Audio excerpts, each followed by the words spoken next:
Ladies and gentlemen, introducing professional Rocky Sekorski. He is a former heavyweight champion of the world, George Foreman. 10 years after retirement from the ring, George Foreman made an improbable comeback.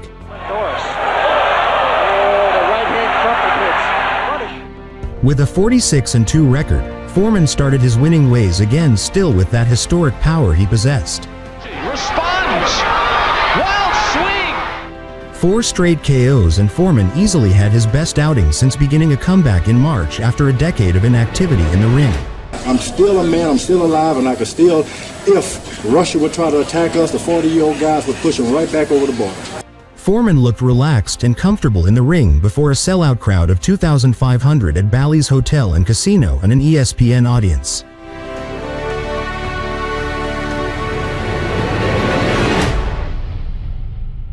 This fight, round 1. He had ballooned up to over 300 at a certain point and back down to a reasonable weight. Sekorski looking more like a light heavyweight. He's not moving a lot, just giving him some angles, trying to move a little bit left and right. He's honest about it. He's taking a shot to the midsection. Obviously. He always relied on his power. And maybe in some respects. Sekorski feels that the power is gone from that punch now.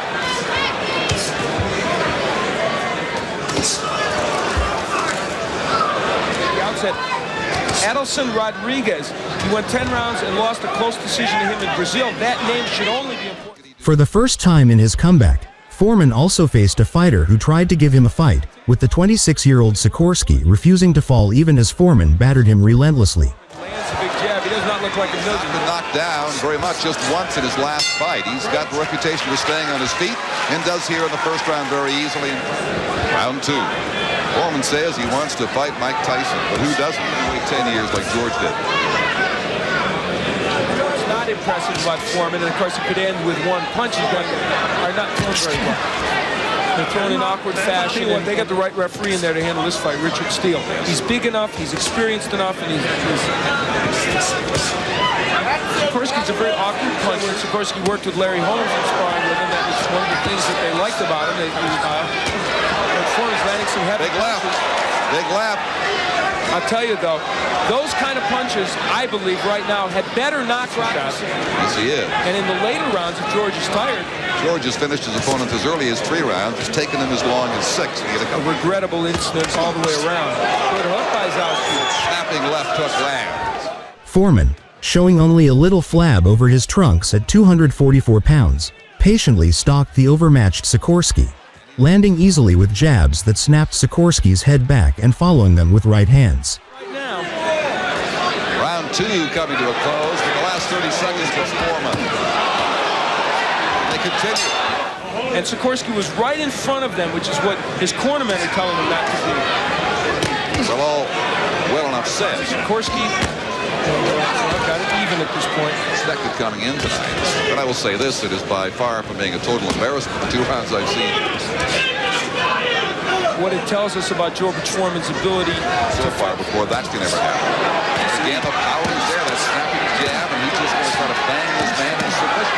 And that's the one punch. Right hand, that may have stunned George Foreman. Stopped him in his tracks a little He bit. loses a lot of power because of the way he punches, and also he's going after a big man. That left hook may have stunned Sekorski. It didn't get all of him, but it got enough, and he is in trouble against the ropes. He's taking, oh goodness, if that left had connected full force, he'd be out of here by now, and he may be very soon. Foreman is closing in on the end of this bout as he drives Sekorski. George methodically pounded Sekorski with jabs and savage right hands before referee Richard Steele stopped the bout at 2:48 of the 3rd round. The lure here is that even though Sekorski hasn't fought the top of the heavyweight division, he's not been knocked out, so as to get a knockout, that was important. My goodness. Look at this thing, a terrible beating in the process. This is brutal. It is over. Richard Steele's had enough, and frankly, so have I. Originally, I was a front runner, so to speak, but today I'm older. It takes me a long time to warm up. And I like the fights to go 10, 15 rounds. That's when I can really get into it. George Foreman, showing flashes of his old punching power, battered a game Rocky Sekorski into submission in the 3rd round for his 5th straight knockout during a comeback.